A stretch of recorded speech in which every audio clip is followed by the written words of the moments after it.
Donc là, quand tu sors d'Artenara, ça monte direct. Et là, climat vraiment incroyable.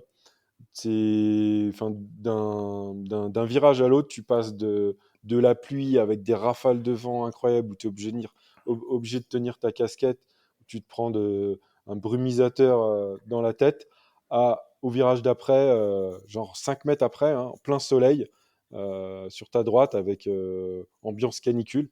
Et ça a fait ça tout le long jusqu'à Terreda.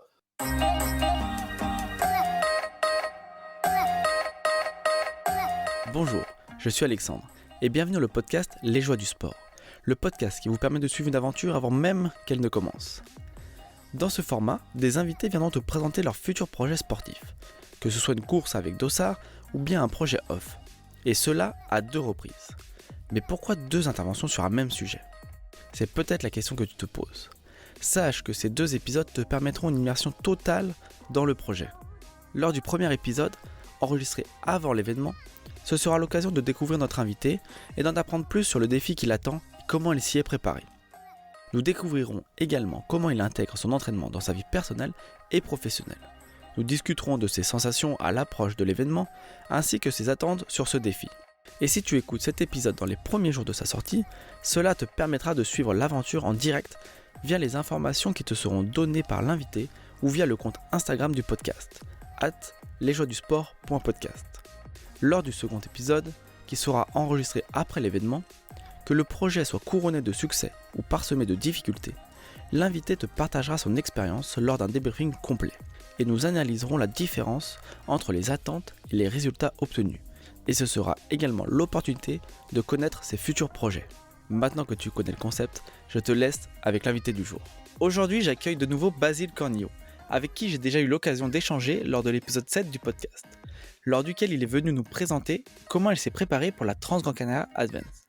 Mais dans cet épisode, c'est bien de sa course dont nous allons parler. Pour ceux qui ont suivi Basile, ou bien le compte Instagram du podcast, vous connaissez déjà le résultat de sa course. Mais aujourd'hui, quelques jours seulement après la course, et grâce à Basile, nous allons pouvoir en savoir plus et nous immerger pleinement dans cette aventure. Salut Basile, sans trop spoiler, comment tu te sens quelques jours après la course ? Salut Alex, bah écoute, plutôt très bien, à la fois mentalement et physiquement. Bah là on est à J+2, mais j'ai fait une bonne journée de récup aujourd'hui. Hier c'était un peu plus compliqué, mais là ça va beaucoup mieux déjà. Ok, cool. On va repartir de ton arrivée sur l'île, qui je rappelle, c'est une île que je ne connaissais pas. Comment ça s'est passé et quelles ont été tes premières sensations ? Bah du coup on est arrivé mardi dernier et premières impressions, enfin, quand on est arrivé à l'aéroport, bah déjà quand t'arrives au loin. Enfin, quand l'avion commence l'atterrissage, entre guillemets, tu vois l'île et tu vois que c'est très très sec. Donc l'aéroport est côté sud de l'île et tu vois effectivement qu'il y a pas de verre, c'est vraiment super sec. Et après, bah, on a récupéré la voiture et on est parti directement à Las Palmas, qui est la capitale de l'île. Et donc là, on a passé les 2 premières nuits à Las Palmas dans le quartier colonial qui s'appelle Vegeta, qui est un super quartier vraiment tout mignon. Et là, on a fait un peu de tourisme. Et donc, du coup, pendant ces deux premiers jours et demi, j'ai quasiment pas du tout pensé à la course. Ok, ça c'était donc début de semaine, sachant que la De course. mardi à jeudi, ouais, c'est ça. Ok. Donc là c'était vraiment en détente, acclimatation. Et au niveau d'ailleurs du climat, c'était sur Bah quoi comme là, il température ? faisait bon, il faisait genre l'après-midi, il faisait 24 quoi. Entre le soir, il y avait un petit air frais, mais tu pouvais tenir en t-shirt, sinon tu mettais un petit gilet. Mais la journée, il faisait 24, short t-shirt à Ok. l'aise. Ouais, climat parfait pour aller Ouais, courir ni quoi. trop chaud, ni trop froid, vraiment nickel quoi. Incroyable. Cool, après ces petits jours d'acclimatation, niveau entraînement, comment ça se passe pour entraînement, alimentation ? Bah, du coup, là, j'ai fait dès le lendemain, enfin le mardi matin, avant de prendre l'avion, pardon, j'ai fait un. Non, mais putain, je sais même plus, je te dis des bêtises. Non, c'était le lundi. Le lundi que j'avais fait un run juste avant de prendre l'avion le mardi, et j'ai fait un décrassage le lendemain de notre arrivée, voilà, le long de la mer, un petit décrassage d'1 heure à peu près. Donc avec quelques accélérations de 15 secondes. Et sinon, Niveau alimentation, bah là, je me suis pas trop pris la tête, mais on a mangé dans un bar-resto qui faisait des tapas excellents. Donc, c'était un petit peu avec patates, fromage, un peu de tortilla espagnole. Enfin, pas trop de gras ni de choses trop sucrées, mais j'ai quand même pris une petite glace un après-midi au soleil, quoi. Mais pas de O- folie en soi, quoi. Ok, donc pas trop non plus de restrictions. Non, non, non, bah là c'est les vacances, mais comme c'est l'Espagne, bon, y a pas trop de décalage alimentaire, même s'ils ont des spécialités. C'est pas comme si tu faisais une course en Thaïlande ou en Chine où là, tu sais pas trop ce que tu manges. Là, ça va, quoi. Ok. Et alors du coup, là, on arrive vraiment, on va se rapprocher un petit peu de la course. À partir de quel moment tu sens un petit peu, voilà, la course approcher? C'est quoi, alors, au moment où tu prépares un petit peu tes affaires pour le lendemain? Bah, le moment où je me suis vraiment focus dans la course, enfin, commencé à me focus dans la course, c'est quand on a justement quitté l'hébergement qu'on avait à Las Palmas et qu'on est arrivé à Maspalomas, donc lieu du retrait de dessart et lieu d'arrivée de la course. Donc là, on est arrivé en fin d'après-midi le jeudi. Du coup, là, on a profité un peu de la piscine, on s'est posé. Donc là, il faisait 28 degrés. Par contre, Maspalomas, c'était la folie. Vraiment l'été, enfin, c'est la zone vraiment la plus touristique, là où il y a le plus de monde, mais vraiment super sympa en termes de climat. Donc là, on avait un hôtel, enfin là-bas, il y a à foison d'hôtels, c'est un peu la foire, mais nous, on avait un petit hôtel sympa avec des bungalows, une piscine non chauffée, une piscine chauffée. Donc on en a profité un petit peu. Le soir, on a été se balader et voir le sunset sur les dunes de Maspalomas, qui est un des sites les plus connus de Grande Canaria. Donc là, j'avoue, c'est vraiment, vraiment magnifique. Tu as l'impression d'être dans un mini désert, mais avec la mer juste à côté. Donc ça, c'était somptueux. Et c'est dès le vendredi, du coup, matin, que j'ai été retiré, donc le fameux dossard, et que j'ai commencé à préparer toutes mes affaires et à checker tout. Ok, donc par rapport à ce qu'il disait dans le petit descriptif de la course que j'avais lu en partie 1, le fait qu'il y a un petit peu différents climats sur cette île-là, ça, tu as pu le vérifier déjà dès la première semaine. Ouais, enfin pas tant, parce que alors déjà, c'est vrai que quelques jours avant le départ, ils avaient, enfin, là, je vais y arriver, pardon. L'orga nous avait envoyé un mail en précisant que le kit grand froid allait peut-être être activé. Donc là, du coup, j'ai dû partir avec tout le matos nécessaire au froid dans ma valise. Et ils ont confirmé ça donc 2 jours avant le départ, donc de la 126 km et de ma course, la 84. Donc le kit grand froid total a été activé pour ceux qui faisaient la 126 km. Et pour la nôtre, uniquement enfin, le pantalon long était obligatoire. Le reste était vivement recommandé, mais pas obligatoire. Mais le bulletin météo prévoyait énormément de vent et des grosses rafales de vent et de pluie, voire de neige mêlée. Donc voilà, tout ça m'a mis un petit peu bah, pas dans le doute, mais je me suis dit, tiens, c'est bizarre, à Maspaloma, il se fait 28, et là, ils nous disent enfin, que le kit grand froid est à moitié activé. Donc là, tu commences à te dire, ok, ouais, il y a vraiment sûrement des microclimats. Donc voilà, mais je reviendrai après sur le climat pendant la course, Ouais. je te dirai. Au niveau des équipements qui étaient fortement recommandés, là, on parle de quel équipement? Donc bah là, en obligatoire, donc il y avait uniquement le collant long, enfin pantalon ou collant long.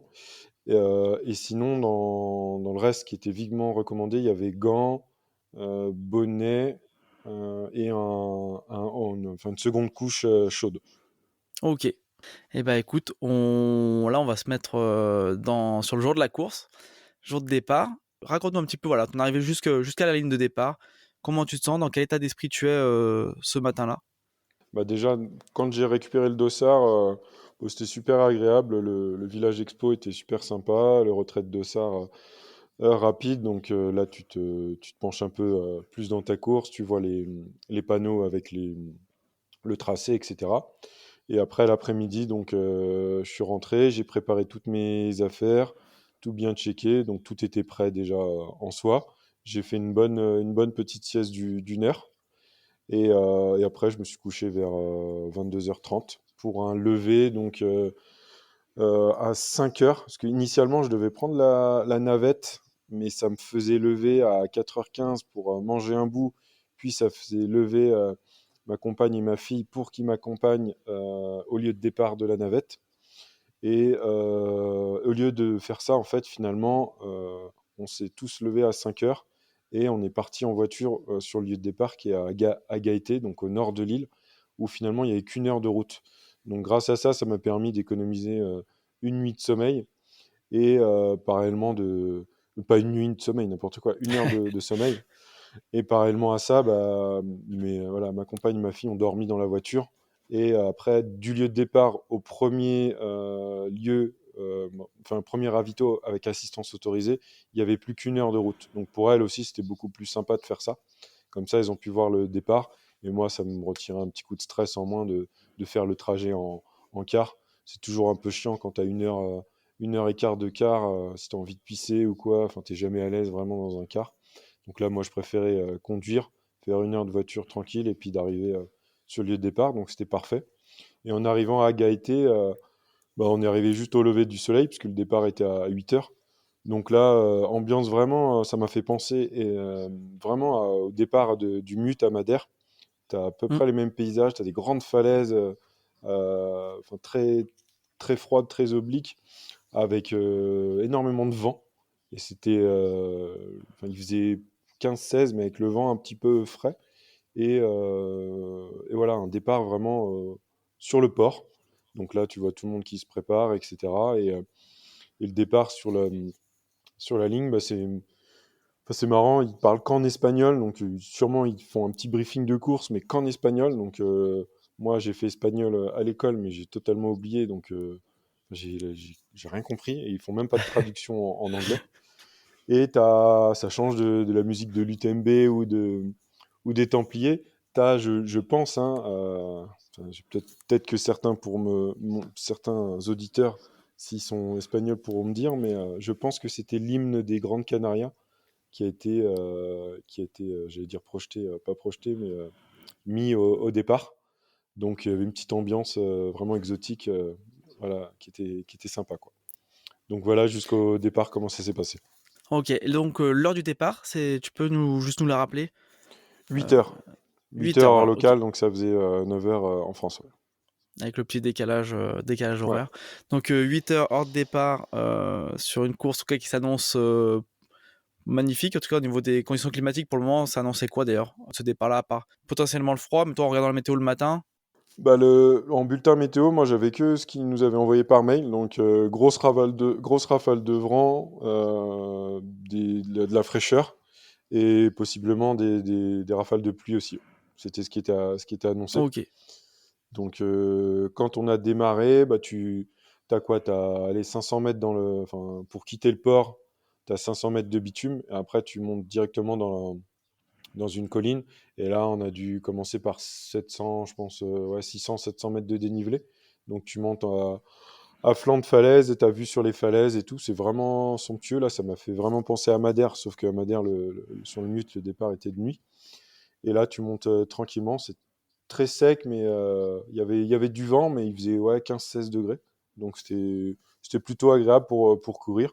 Puis là, le but du départ, c'est de se mettre dans ton rythme sans trop y aller fort et de jauger un petit peu la forme du moment. Donc là, je sentais que les jambes étaient plutôt bonnes à ce moment-là. Ouais. Donc là, l'idée, c'est de voir un petit peu qui est autour de nous. Donc c'est toujours marrant. Puis tu vois les premiers déjà accentuer leur avance par rapport à toi. Donc ça te met dans le bain.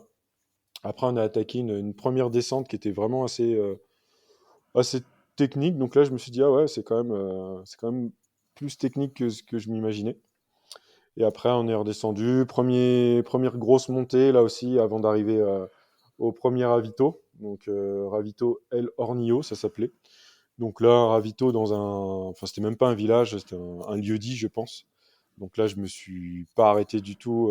Enfin, j'ai juste rechargé mes flasques. J'avais ce qu'il me fallait en nourriture avec moi.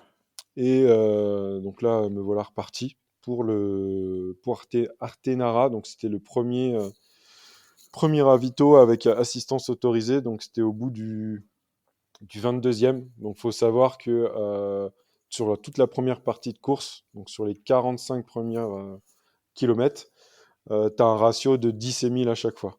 Du coup, premier ravito avec assistance à Artenara. Donc là, c'est un ravito où j'ai pas traîné. J'ai dû rester 3-4 minutes. Donc il y avait ma fille et ma compagne qui m'attendaient avec deux flasques pleines. Donc j'ai jeté les deux miennes vides. J'ai repris les deux pleines et j'ai mangé quelques quartiers d'orange et de banane. Et me voilà reparti aussitôt. Donc là, c'était à 22 et 2000 et quelques dénives. Et donc là, prochain ravito, Tereda. Donc là, quand tu sors d'Artenara, ça monte direct. Et là, climat vraiment incroyable. Enfin, d'un virage à l'autre, tu passes de la pluie avec des rafales de vent incroyables où tu es obligé de tenir ta casquette, où tu te prends un brumisateur dans la tête, au virage d'après, genre 5 mètres après, hein, en plein soleil, sur ta droite avec ambiance canicule. Et ça a fait ça tout le long jusqu'à Tereda. Donc c'est une longue montée sur une crête où d'un côté, tu as l'île verte, enfin, tu as l'impression d'être sur une île humide, verte, avec de la brume qui arrive, du brouillard. Enfin, vraiment, tu ressentis 5 degrés. Et sur ta droite, plein soleil. Donc, c'est ce que je disais à ma compagne et ma fille. Je disais, j'avais vraiment l'impression d'avoir l'épaule gauche, il faisait 5 degrés, et de me prendre tout dans la tête, les rafales de vent. Et à droite, la canicule. Donc, c'est vraiment Pour imager, c'était vraiment, vraiment ça. Et du coup, au niveau matos, bah, c'est vrai que là, il y a pas mal de monde qui avait mis la veste, voire les capuches. Mais moi, je l'ai finalement pas mise parce que en courant, j'avais pas tant froid que ça. Et surtout, bah, je m'étais aperçu que d'un virage à l'autre, tu étais au soleil. Donc je me suis dit, sortir la veste, galérer à la mettre avec les rafales de vent pour vouloir la remettre dans sa poche 5 mètres après, c'est un truc à s'énerver ou à perdre du temps ou à voir s'envoler sa veste dans la falaise. Et donc j'ai dit non, je la sors pas. Donc j'ai fait tout le long comme ça. Et voilà, il faisait frais, j'avais quelques frissons, mais je me sentais bien. Et là, on arrive au sommet, enfin l'un des sommets qui est Cruz da Terreda, où il y a le Parador, d'où je te parle actuellement. Donc c'est marrant parce que je suis passé au pied de l'hôtel Parador Cruz de Terreda, où je loge actuellement. Donc on est passé au pied. Et là, on a commencé la longue, enfin pas la longue, mais la descente vers Terreda. Donc là, on a senti que le climat a changé, même s'il y avait encore un petit peu de brume. Là, on passait vraiment au soleil. Et là, ambiance vraiment cagnode, très aride, avec pas mal de cactus. Donc on slalomait dans les pentes et dans les patelins, dans les hameaux, dans des ruelles. Donc c'est comme à Madère, tu as des ruelles en bitume ou en pavé, mais archi pentu, genre 30%. Donc Ok, ça te ouais. casse un peu les pattes. Et tu slalomes comme ça, tu passes même devant des jardins de gens. Moi, je me suis écorché sur un cactus, donc c'était marrant, j'avais le bras un petit peu en sang. Donc me voilà arrivé au ravito de Tereda. Donc là, Tereda, si tu as la carte sous les yeux, le profil, c'est 35 et 3000 et quelques trucs comme ça. Et ouais, exact. Il n'y a pas le dénivelé à ce moment-là, mais on est bien sur les 30 et quelques Ouais, c'est ça, kilomètres. c'est 35 et 3003. Donc là, je me suis assis vraiment une minute. Pareil, j'ai rechargé les flasques. J'ai mangé, enfin, j'ai bu une soupe et demie, parce que les soupes, bah, j'en ai parlé dans le premier épisode, c'est assez fantastique. Donc même s'il commençait à faire chaud, j'avais besoin de salé. Et en fait, ce qui manquait vraiment au ravito, alors ravito, il y avait plein de choses, hein, mais il n'y avait pas de fromage. Et moi, j'ai l'habitude de manger du fromage, genre du comté, du Beaufort ou même du gruyère sur la plupart des courses. Et là, bon, bien sûr, ils n'ont pas de comté de Beaufort, mais ils ont quand même. Enfin, les Canaries, c'est connu pour le fromage. Ils ont plein de queso, donc c'est du fromage. Ils ont plein de sortes de queso, et il n'y en avait pas. Donc ça m'a un petit peu gêné. J'avais besoin de salé, donc j'ai mangé un petit peu de jambon cru et cette fameuse soupe. Et donc je suis reparti, et là, ma fille m'a vu arriver avec le bras un petit peu en sang. Elle a eu peur. Je me dit non, mais c'est rien, je me suis pris un cactus. Donc elle a pris ça en photo. Je devais être son blessé de guerre pour elle, mais c'était rien du tout, c'était juste impressionnant. Et donc après, je suis reparti. Ouais. Là, ouais, donc là, pour faire un peu le point là, sur ces 30 kilomètres, parce que là, niveau dénivelé, donc tu as déjà encaissé au moins enfin peut-être un peu plus de la Ouais, moitié même. Ouais, plus de la moitié, ouais, plus du de la moitié. dénivelé positif. Tu as pu commencer à faire un petit peu de dénivelé négatif. Parce qu'on voit en tout cas au niveau du profil, j'ai pas les distances sous les yeux, mais la descente pour aller jusqu'à Tereda, elle a l'air quand même de Ouais, durer elle un est petit pas temps, quoi. très longue, mais elle est assez abrupte, comme je te disais. Donc, ouais, moi, comme je t'avais dit, les descentes, c'est mon. Enfin, j'encaisse bien, mais là, j'y suis allé tranquillou. Je faisais des petits pas, je forçais pas trop. Le chemin était encore très très long, il restait encore 50 bornes, donc c'est pas le moment de se péter les quadrilles Mm. bêtement, quoi. Ouais, t'as pas Donc là, attaqué. Ouais. j'étais. Non, non, non. Là, je suis arrivé à Tereda, j'étais vraiment encore. Enfin, j'étais très très bien, quoi. Ok. J'étais frais comme Frais un et gardon. lucide. Frais, lucide, impeccable. Pour repartir sur la suite, parce que là, vu le profil, il y a encore un bon morceau qui Ouais, t'attend jusqu'au prochain ravito. ouais, c'est ça. Là, c'est the gros morceau, apparemment, c'est ce que tout le monde disait. Donc là, tu quittes Tereda, tu passes dans le village, donc c'est assez animé, il y a pas mal de monde, donc c'est vraiment sympa.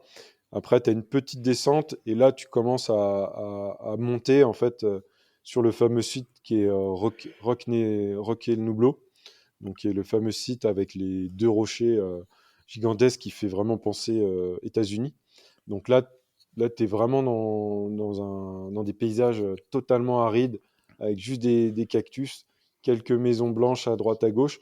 Donc ça te fait penser à un mélange un peu du Maroc et des USA. Alors j'ai pas été aux USA, mais avec tous les reportages que j'ai vus ou les courses, ça me faisait vraiment penser à ça. Et un petit peu aussi au grand sud du Maroc que j'ai pu faire là. Donc au niveau voilà, paysage et même climat, ça faisait penser à ça. Donc là, tu as une longue montée qui est assez abrupte et qui là, pour le coup, m'a un petit peu entamé. Enfin, j'étais pas au mieux. Je pense que j'avais pas assez mangé. Et là, elle est assez longue, donc j'ai pas été, j'ai pas été au mieux. Alors j'ai géré, hein, j'ai pas eu de grosses défaillances, mais que je sentais que c'était un petit peu dur. Donc je l'ai fait à mon rythme. Je pense que là, j'aurais pu aller beaucoup plus vite en temps normal, mais là, je l'ai monté vraiment tranquillement. Donc là, pareil, il faisait mélange de soleil, et plus on montait, plus il y avait toujours cette brumasse là qui était présente. Et on est arrivé au pied de Roquel Nublo. Donc j'avais vu des photos, les vidéos, donc je m'attendais à un truc grandiose, mais là, pas de peau, jour blanc, enfin, passage, passage blanc quand moi j'y suis arrivé. Donc là, il faisait vraiment tout brumeux.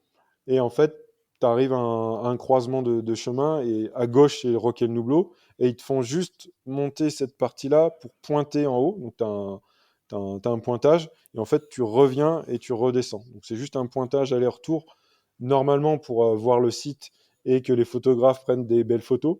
Mais là, manque de peau pour moi. Jour blanc, j'ai rien vu, donc il caillait, donc j'ai vraiment pas traîné.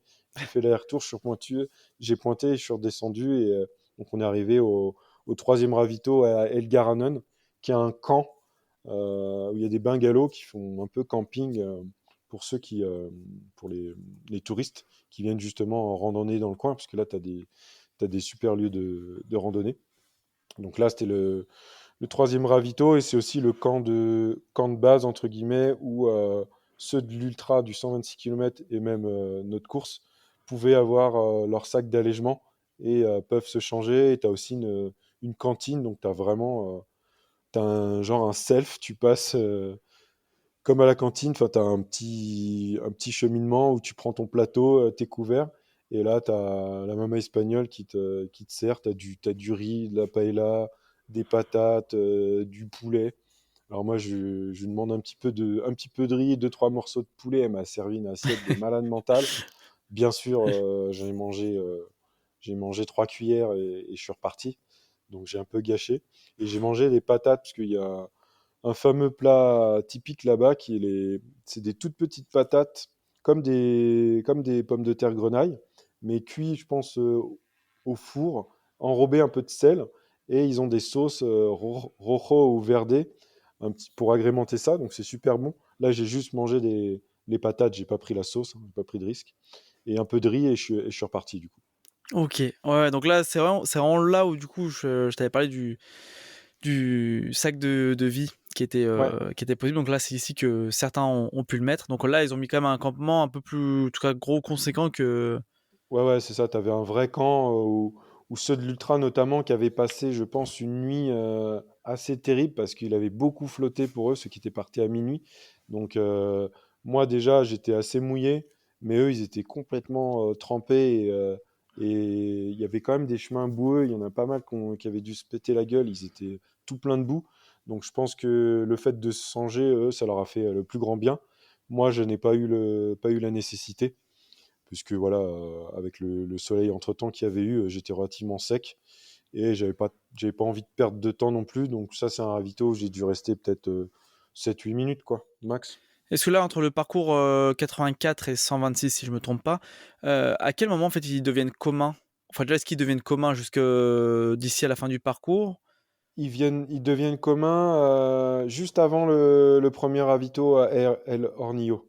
D'accord, ok. Ouais. Donc finalement, moi j'ai commencé en doublé, forcément parce qu'ils ont déjà plus de 8 heures dans les pattes. J'ai commencé en doublé, ouais, moi à partir du 9e kilomètre, quoi. Donc là, tu commences à être sur le même parcours que nous à partir du 9e kilomètre, quoi. D'accord, ouais, en fait, c'est quasiment. Enfin, le parcours 84, il y a, ouais, on va dire, il y a 90% du parcours qui est celui du 126. Ouais, il y a juste deux, trois variantes à certains moments, enfin entre El Hornillo et Terreda. Sinon, après, à partir de Terreda, c'est exactement le même parcours. Même avant, je pense. À partir d'Artenara, c'est exactement le même parcours. Ok, d'accord. Donc du coup, tout au long de ma course, j'en ai croisé forcément. Enfin, j'en ai doublé. Et donc, eux, ils sont partis, tu me dis, à minuit, c'est ça? Le même jour, mais à À minuit? minuit, ouais. Ouais, eux, ils D'accord. sont partis à minuit de Las Palmas, donc de la capitale. Donc eux, ils ont fait 8 heures déjà dans le nord. Et eux, effectivement, ils ont dû choper. Bah, j'avais vu les vidéos, c'est marrant, en me levant le matin, là, à 5 heures du match, je regardais les vidéos bah, de Courtenay, de Zach Miller qui passait, et tu voyais qu'ils prenaient la flotte et il y avait un vent aussi de dingue. Donc eux, ils ont dû passer une sale nuit. Ouais, ok.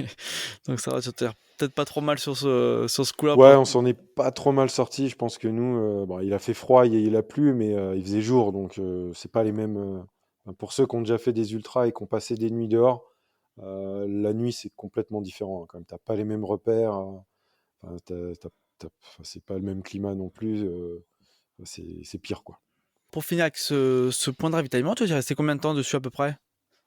Donc celui-là, Artenara, non, je vais y arriver. El Garanon, j'ai dû rester 8 minutes.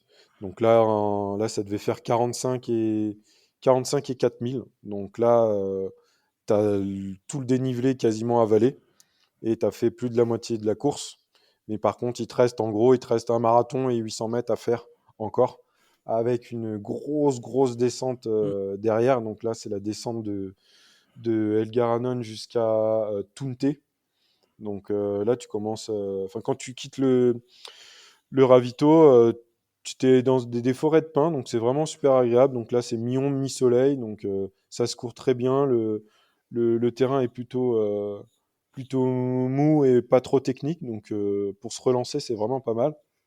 Et au bout d'un moment, tu sors de cette forêt-là et tu commences à attaquer d'un coup une descente, mais absolument magnifique, mais ultra cassante pour les quadris. En fait, c'est une ancienne voie, je pense, enfin pavée, mais pavée vraiment pavée à l'époque. Donc c'est pas pavé lisse, Ouais. c'est des rochers, des cailloux complètement disparates, donc où tu peux te faire la cheville au moindre instant et qui serpente comme ça dans un canyon. Vraiment, on se croirait dans le Grand Canyon, complètement sec, avec des grandes falaises aussi, des cactus, des palmiers. Enfin, ça faisait vraiment USA ou Maroc. Et là, tu as une longue descente où tu dois descendre quasiment, tu dois avoir peut-être 800 ou 1000 mètres de démoin. Et là, ça te fracasse les quadris et les chevilles, donc il faut vraiment faire gaffe. Mais là, je me suis régalé, j'étais vraiment super bien. Le paysage était grandiose. Là, il faisait bon, pas trop chaud. Enfin, j'étais bien et c'est marrant. Donc après cette longue descente, il y a eu un croisement de route. Donc là, t'as des bénévoles qui font la circulation. Et au même moment, en fait, j'ai croisé ma compagne et ma fille qui allaient sur le prochain ravito. Et donc, je les ai vus à ce même moment-là. Donc, coup de chance. Donc, elles T'as m'ont klaxonné. le hasard du Ouais, vraiment le hasard, total. mais j'arrive sur la route et je vois que voilà, le mec fait la circulation. Je tourne ma tête à droite et je vois une voiture blanche, je dis, ah, ça, tiens, elle ressemble à la nôtre de Locke. Et je regarde dedans, je dis, mais oui, c'est eux, et ils me font coucou. Donc, incroyable. Franchement, un coup de chance, incroyable. Et du coup, je me dis, mince, faut pas qu'elle traîne parce que je pense que je vais arriver au ravito dans pas longtemps. Et là, sur les estimations horaires sur le live, là, j'ai repris vachement de temps. Et donc, du coup, je suis arrivé au ravito de Tunte. Et elles étaient là, mais elles sont arrivées genre 5 minutes avant. Donc, c'était vraiment tout juste, quoi. Ok. Mais et ouais, c'est vrai que c'est vrai, on n'en a pas parlé, mais du coup, forcément, j'avais un objectif temps, comme on l'a précisé dans le premier épisode. Donc, j'avais dit entre 12 et 13 heures.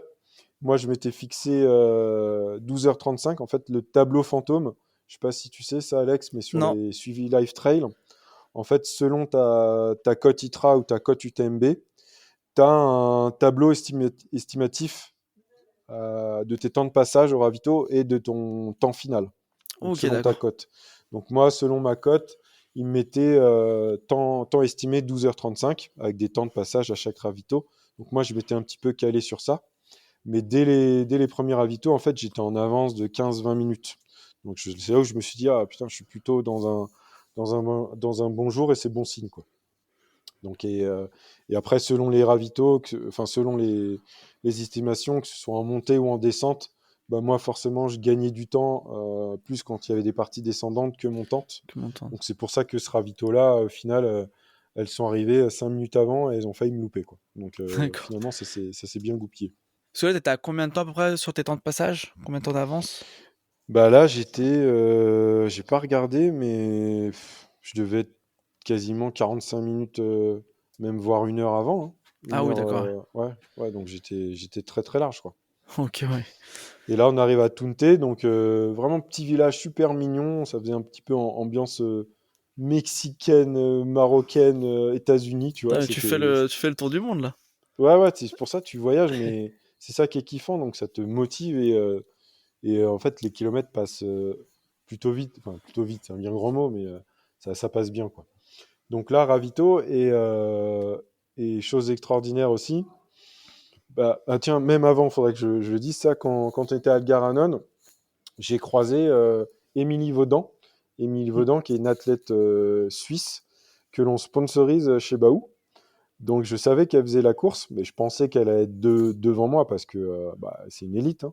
Donc là, je la vois au ravito et je me dis, tiens, Émilie, ça va et tout. Elle me connaît pas. Je lui dis, bah, je suis le directeur commercial Baou, comment ça va? Elle me dit, ah, moi, ça va pas, je suis pas en grande forme, j'ai vomi, etc.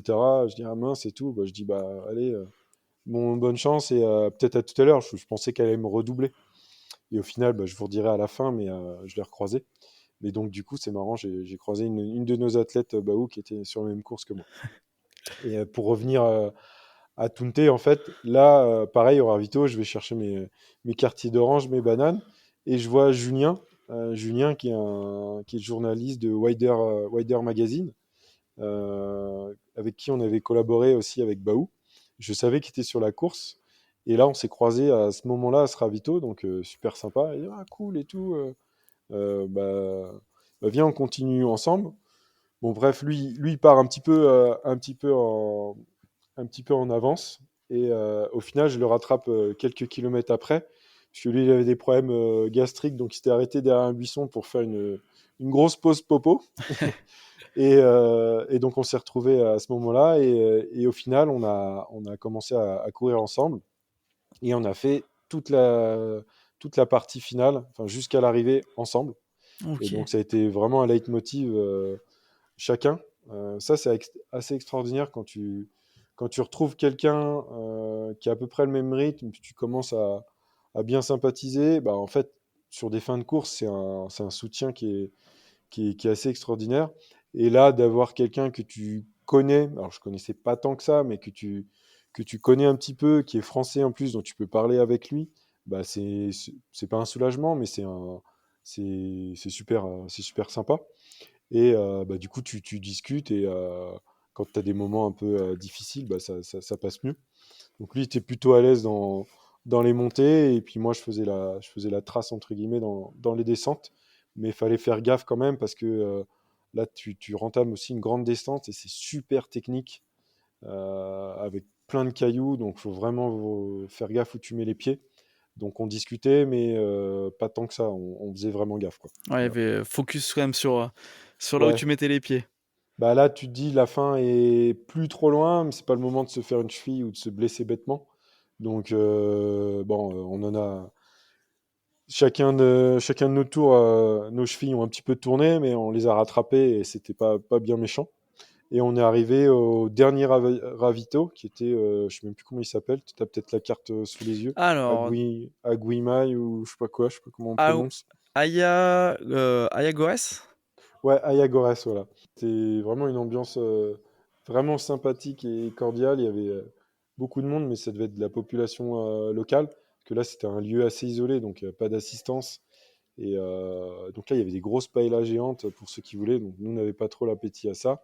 Il commençait à faire un petit peu chaud, donc moi, j'ai demandé à un bénévole de m'asperger d'eau. Et il y en avait un autre aussi qui avait des sprays brumisateurs. Moi, je pensais que c'était genre une bombe d'évian pour se faire du frais. Et en fait, c'était juste un brumisateur comme un qui fait chaud-froid là. Donc là, il m'en a mis sur les jambes, j'en ai mis sur le mollet et cuisses, et on est reparti comme ça. Et avec le petit vent qui passait sur toi, ça faisait vraiment, ça faisait vraiment du bien. Et là, nous voilà partis dans une longue piste, une longue montée sur une piste, une espèce de piste 4x4. Mais là, c'était une partie vraiment un peu chiante parce que c'était une longue piste, pas très pentue, mais à ce niveau de la course-là, on n'avait plus trop les jambes pour la courir. Et là, c'était assez long parce que enfin, tu la voyais au loin, donc c'était assez interminable. Donc là, on a marché, mais en marche rapide, rapide, rapide. On discutait aussi. Et après, on a basculé en fait dans le canyon final, où là, on commençait à arriver sur la Golden Hour, donc le sunset. Donc là, des couleurs, mais extraordinaires, donc orange, rose. Et là, on s'enfile dans un canyon, mais vraiment ambiance Grand Canyon. Et là, en fait, tu as encore 12 kilomètres pour arriver à l'arrivée, pour arriver sur la ligne d'arrivée. Hmm. Et là, en fait, tu es dans un espèce de... comme dans un lit de rivière, mais sans eau, forcément. Et c'est que des espèces de gros galets énormes, pareil. Et ça, c'est pendant 12 bornes. Et Oh, ça, c'est incourable. Enfin, c'est une galère. Donc ça te... Enfin, au niveau du mental, ça te fracture le mental. Mais là, comme on était deux, on se tirait l'un et l'autre. Et surtout, bah là, je regardais la montre. Et là, j'avais un objectif temps. Je dis, il faut que je mette moins de 12 heures. Moins de 12 heures. Un peu avant la montée, la longue piste 4x4, je me disais peut-être que les 11h30, 11h45, c'est jouable. Mais comme là, j'ai un peu calé et j'ai pas pu la courir, je me suis dit, allez, moins de 12 heures, moins de 12 heures, moins de 12 heures. Donc, j'ai rien lâché. Et donc, on a tout couru ce canyon qui est vraiment chiant. Et on avait un autre objectif aussi, c'était de ne pas allumer la frontale. Et malheureusement, ça, c'est un des seuls objectifs non réalisés. On a dû rallumer la frontale, mais juste pour 25 minutes. Donc, du coup, on l'a quand même allumé parce que sinon, on n'y voyait plus rien du tout. Et en fait, tu finis, tu as 10 km comme ça dans le canyon, donc que des gros galets, une galère. Et après, tu arrives, tu commences à voir les lumières de Maspalomas. Et tu as 2 km de piste, mais plate. Où là, si tu le fais de jour, je pense que c'est pas trop sympa parce que tu passes un peu devant l'autoroute. Et au final, tu arrives vraiment dans le parc de Parc del Sur. Donc l'arrivée, c'est pas sur la plage, c'est pas sur la mer. C'est vraiment 2 km avant la plage. Mais tu as un grand parc. Et là, tu longes un peu le stade. Et bah là, j'ai retrouvé donc ma fille qui m'attendait à l'avant-dernier virage. Donc, comme on a l'habitude de faire, elle court les derniers mètres avec moi, donc main dans la main. Et puis du coup, Julien avec moi aussi, qui a fait toute la seconde partie de course. Donc nous voilà, tambour battant, passer la ligne d'arrivée, tous les trois, donc main dans la main. Donc c'était un moment vraiment fantastique. Et autre chose marrante, c'est que le speaker, en fait, qui s'appelle Guillaume, que moi je connaissais pas du tout, et un ami de Julien, donc avec qui j'ai couru la seconde partie de course, et aussi une connaissance de mon collègue François, qui a fait le half marathon au Pérou. Donc Guillaume était le speaker au half marathon au Pérou, et ils avaient bien sympathisé comme ça. Et François avait vu que Guillaume était speaker. Il avait dit, ah, il y a mon directeur commercial qui fait la course, c'est Dossard 1250. Et si c'est toi à l'arrivée, fais-lui un big up. Et en fait, on arrive, donc tous les trois, Julien, ma fille et moi. Et le speaker dit, ah voilà, Julien, Basile qui arrive, Julien, mon pote, et Basile, ouais, François m'a passé le message. Enfin, c'était grandiose, quoi. Vraiment un moment complètement décalé. Et bah là, ils te remettent la médaille, donc grosse médaille assez énorme en relief. Donc moi, je suis pas un fanatique des médailles, mais je sais qu'il y en a qui sont collectionneurs de médailles, et il y a même certains coureurs qui ne font des trails que s'il y a une médaille à la fin. Donc là, il y a une grosse médaille pour ceux qui veulent savoir. Et après, donc du coup, là par contre, t'as tout qui retombe un peu, donc tu te poses, tu t'assois tant bien que mal, tu bois un petit peu. Et là, j'avais besoin de sucre, donc heureusement, Vanessa, ma compagne, avait un Nesti dans le sac, donc j'ai pu boire un petit peu. Et là, j'ai dû rester posé 15 minutes à un petit peu savourer. Mais j'avais la banane, quoi. On le verra sur les photos. Donc j'avais la banane et j'étais plutôt frais, franchement. Pas de galère en soi. Et après, donc, par contre, quand tu te lèves au bout de 15 minutes, bah, tu sens que tu as relâché. Et là, tu commences à avoir les jambes bien, bien lourdes et un peu mal partout. Parce que ton cerveau a complètement relâché. Et ça y est, c'est arrivé. Donc là, tu sens le relâchement partout. Et donc après, on est parti se poser. Il y avait dans le parc, il y avait quelques stands avec des food trucks. Donc on est parti se poser là, manger un bout. Moi, j'avais pas encore trop l'appétit, mais c'est venu par la suite. Et là, en tout, on a dû rester peut-être une heure à savourer. Et puis après, on est reparti prendre la voiture. Ok. Écoute, bah déjà, énorme respect, puis félicitations pour avoir réussi à réaliser ton objectif, qui était quand même bon, moins de 13 heures annoncé. Et là, tu arrives à moins Ouais, de 12 heures, donc ouais, vraiment top. Puis surtout avec une course qui s'est passée dans de conditions, en tout cas physiques, on va dire presque optimales. Donc ouais, c'est vraiment ça. félicitations encore. Et effectivement, j'ai vu avec le suivi lifetime que j'avais mis sur le compte Insta, enfin, que j'avais le relayé sur le compte Insta. On te voit, il y a des petits passages vidéo et c'est quand on peut te voir en tout cas franchir la ligne d'arrivée. Du coup, avec ton pote plus ta fille. Donc Ouais, ouais, c'est vrai qu'on voit ça. ça Ouais, doit être vraiment un chouette moment en tout cas que t'as eu vivre ouais, non, là. c'est Surtout plus le petit message perso, parce qu'il n'y a pas l'audio, il y a que la vidéo. ouais. Donc, Non, franchement, c'était donc un super moment. Et pour résumer un petit peu ma course, bah ouais, super content de l'objectif qui est explosé, des sensations du moment. Top 100 aussi, donc qui est quand même plutôt sympa aussi. Et en dehors de ça, ouais, c'est le fait d'avoir surtout bah, kiffé ma course, d'en avoir pris plein les yeux.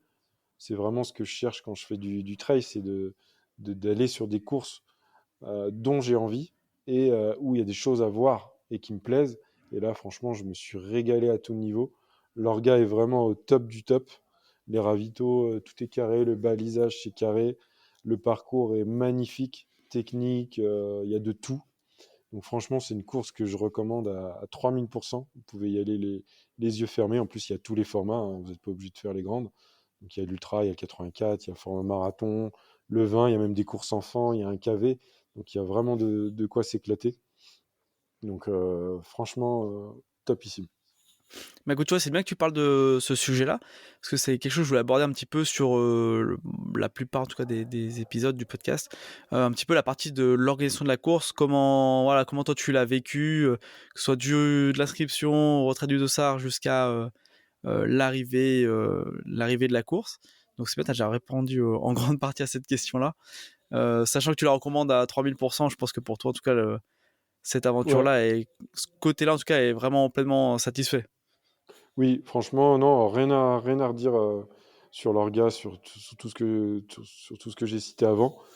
La seule chose, c'est pour ceux qui parlent pas espagnol, comme moi, des fois, c'est pas évident parce que eux-mêmes, comme nous, en français, ils parlent mal anglais ou pas du tout. Donc, du fois, t'as du mal à te faire comprendre.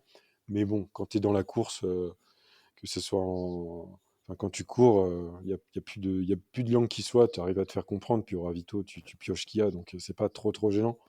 Mais voilà, c'est juste cette partie-là où, au niveau du briefing et autres, bah, t'as rien en anglais. Enfin, du moins, moi, sur mon départ, il n'y avait pas de briefing en anglais, ni en français, bien sûr. Donc, juste ça. Mais sinon, enfin, c'est rien. C'est pas un reproche, c'est juste une petite remarque. Oui, voilà, un constat Et à l'arrivée, il y a pas de repas aussi. Par contre, tu es quand même assez gâté au niveau des cadeaux.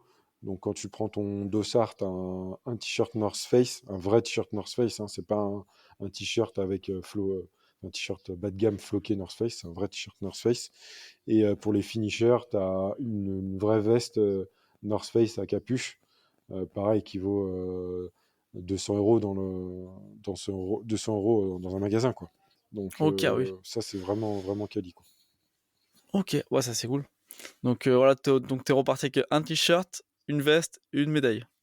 Ouais, c'est ça, et surtout une grande satisfaction et un pur kiff. Le reste, c'est que du bonus, mais vraiment, c'était d'en prendre plein les yeux et de m'éclater et de prendre du plaisir et de donner du plaisir quand je vois les yeux de ma fille ou de ma compagne grands ouverts et avec la banane. Bah ça vaut tout l'or du monde, quoi. Et est-ce que tu referais cette course-là ou le format même supérieur dans le futur? Bah là, tout de suite, j'ai envie de te dire non pas parce que j'ai souffert, hein, comme je vous l'ai dit, mais c'est plutôt parce que j'aime découvrir d'autres courses et d'autres endroits.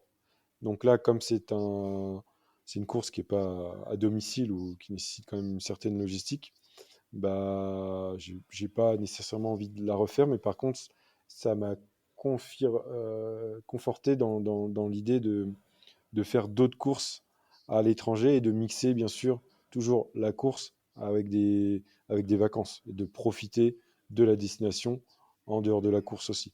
Donc là, ça m'a vraiment donné envie de retourner à l'étranger, faire d'autres trails. Ouais. Du coup, vu que cette aventure, tu l'as partagée à trois, enfin vous la partagez à trois, comment est-ce que tu sais comment elles l'ont un peu vécu de leur côté, entre les différents ravitaillements, l'avant-course, tout ça? Ouais, bah pour ceux qui font l'assistance, ceux qui ont déjà fait, ils savent de quoi je parle. C'est tout aussi fatigant et encore plus stressant que d'être coureur parce que tu as la pression de pas rater le ravito, d'être là en temps et en heure. Encore plus à l'étranger, donc là il y avait un petit peu de pression au niveau de la route, de savoir où sont les ravitaux, de ne pas se planter. Donc maintenant, heureusement, il y a des GPS, donc ça va, mais tu as toujours ce stress-là. Et ça fait quand même des longues journées, parce que nous, on court, donc c'est certes une longue journée, mais on fait ce qu'on a à faire. Elle, entre les ravitaux, il y a quand même du temps à tuer, entre guillemets, en plus de la route. Donc, il faut s'occuper. Mais généralement, les gens qui font ça aiment bien parce que tu vis la course autrement et bah, tu vois passer tous les coureurs. Donc, tu peux voir passer un peu les élites ou si tu es à cheval sur plusieurs courses, tu peux voir ceux qui sont en fin de peloton. Donc, tu t'en vois qui sont super frais, d'autres qui sont complètement éclatés dans la lune. Enfin, c'est assez. Enfin, c'est un peu comme un champ de guerre parfois quand tu assistes à ça. T'en vois, ils sont complètement déphasés, le bras en sang ou complètement plein de boue, en train de boiter. D'autres qui arrivent derrière totalement frais. Donc c'est un peu bizarre cette ambiance, mais c'est ça qui est sympa à suivre. Donc généralement, tous ceux qui font des assistances, au final, même si c'est des journées très longues et ultra fatigantes, c'est quand même des super souvenirs. Et moi aussi, j'aime bien de temps en temps faire des assistances pour des potes. C'est toujours agréable à faire et ça te donne du baume au cœur aussi. Pour revenir sur un des points culminants de la course, que ce soit par sa position au niveau de l'altitude ou bien par sa beauté, tu me parlais tout à l'heure de El Nublo, si je me trompe pas. Ouais, Est-ce que tu as pu y revenir ou est-ce que tu vas y revenir avant de partir pour voir vraiment finalement à quoi ça ressemble bah, ce paysage? très bonne question. Donc du coup, ouais, comme j'ai rien vu pendant la course et que je savais que c'était un site grandiose, il fallait pas que j'en reste là. Donc, c'est pour ça que j'avais réservé les deux fameuses nuits à Cruz de Tereda qui est juste à côté. Donc, on y arrivait hier et enfin, jour, on y arrivait dans l'après-midi. Et là, c'était jour avec grand soleil, grand ciel bleu. J'ai dit, bah, faut y aller maintenant. Donc, du coup, on a pris la chambre d'hôtel et on est parti donc faire Roquel Nublo. Donc, il y a quoi? Il y a 15 minutes de voiture de l'hôtel. Et en fait, tu as un parking qui est à une demi-heure du rocher. Donc, c'est vraiment une balade qui est très courte. Tu as 1,5 km de montée et 150 de dénive.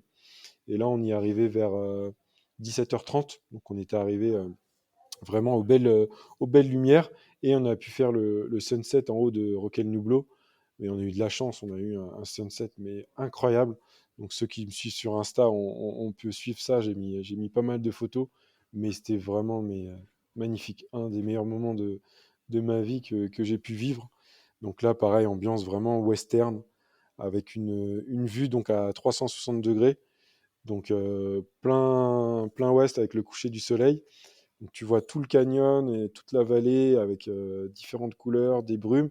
Et au fond, en fait, tu vois l'île de Tenerife avec le TID, qui est le sommet le plus haut des Canaries, puisque c'est 3600 et quelques mètres. Donc là, tu as une vue magnifique sur ça. Et là, bah, tu t'assois et tu contemples, quoi. T'es waouh. Donc il y avait un petit peu de monde, mais ça allait. On a pu quand même trouver deux, trois endroits pour se poser tranquillou. Donc voilà, j'ai fait ma récup entre guillemets dès le lendemain avec ces 3 km là et 150 de dénive. Donc j'avais les jambes un peu lourdes, mais franchement, ça s'est passé crème. Et là, franchement, on a kiffé. Et on a bien fait de le faire hier parce que aujourd'hui, en fait, c'était assez brumé et couvert. Donc on n'aurait pas pu le faire, du moins, on n'aurait pas pu profiter du sunset de la même manière. Et pour la petite anecdote aussi, j'avais réservé donc le spa et le massage pour la récup. Enfin, je pensais l'avoir réservé aujourd'hui et en fait, mon massage était hier soir.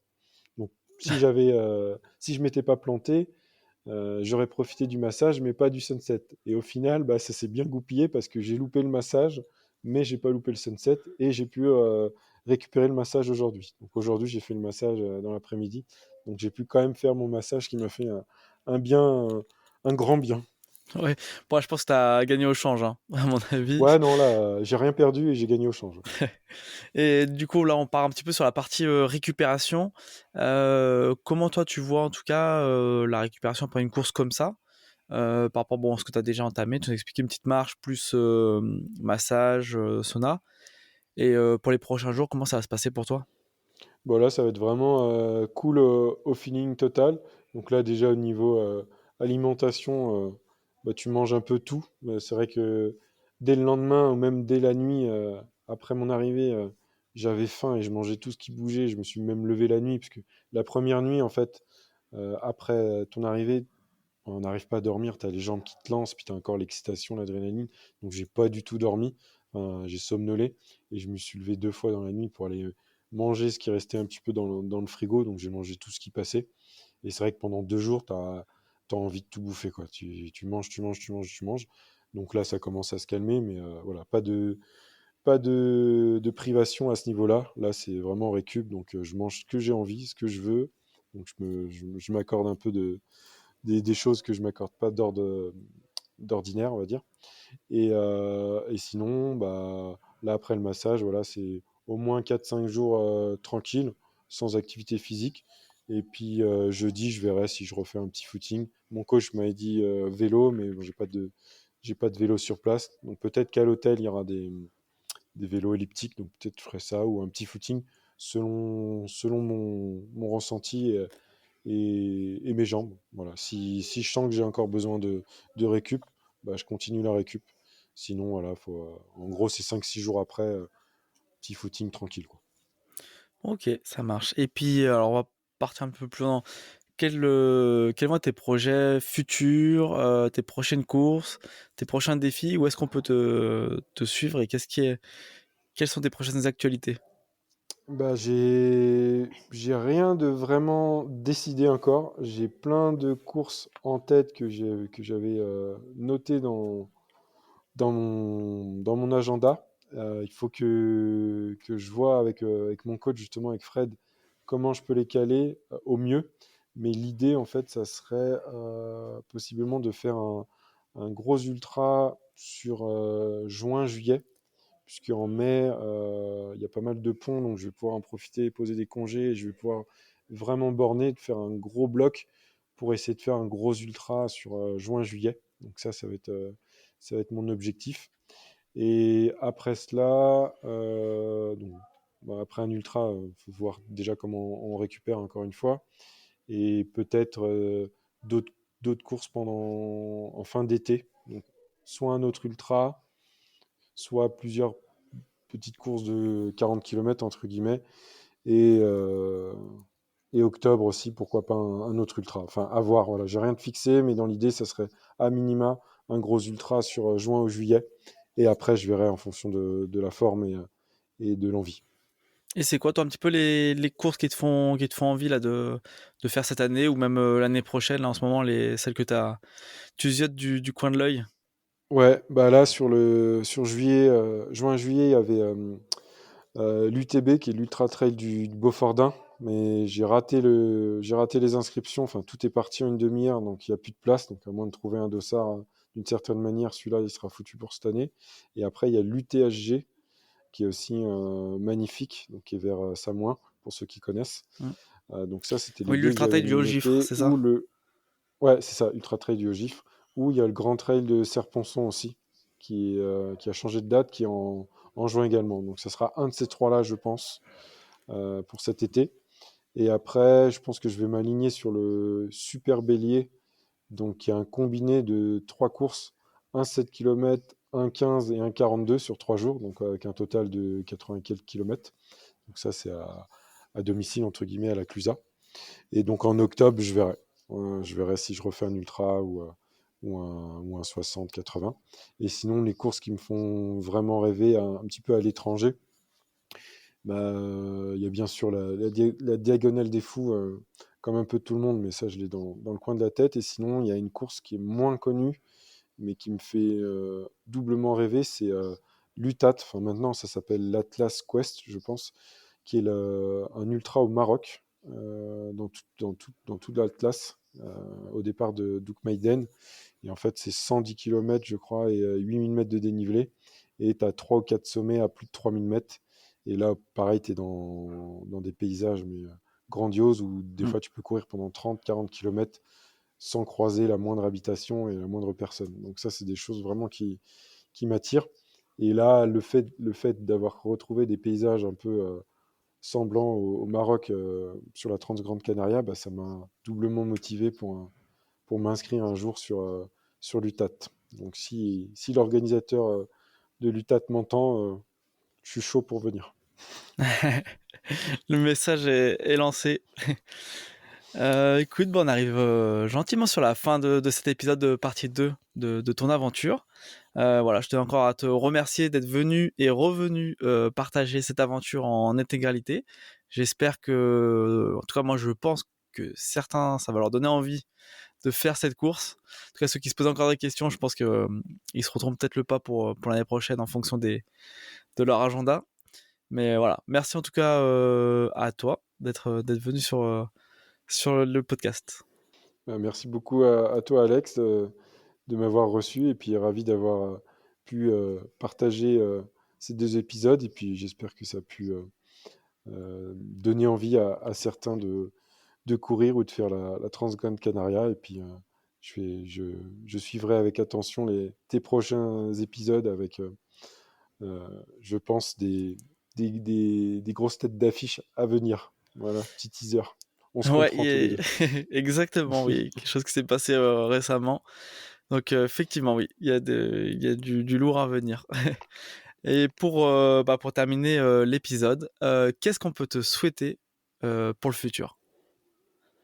Bah, de pouvoir courir et kiffer un corps pendant de nombreuses longues années. Voilà, juste du plaisir, et de pouvoir crapahuter dans des endroits magnifiques partout.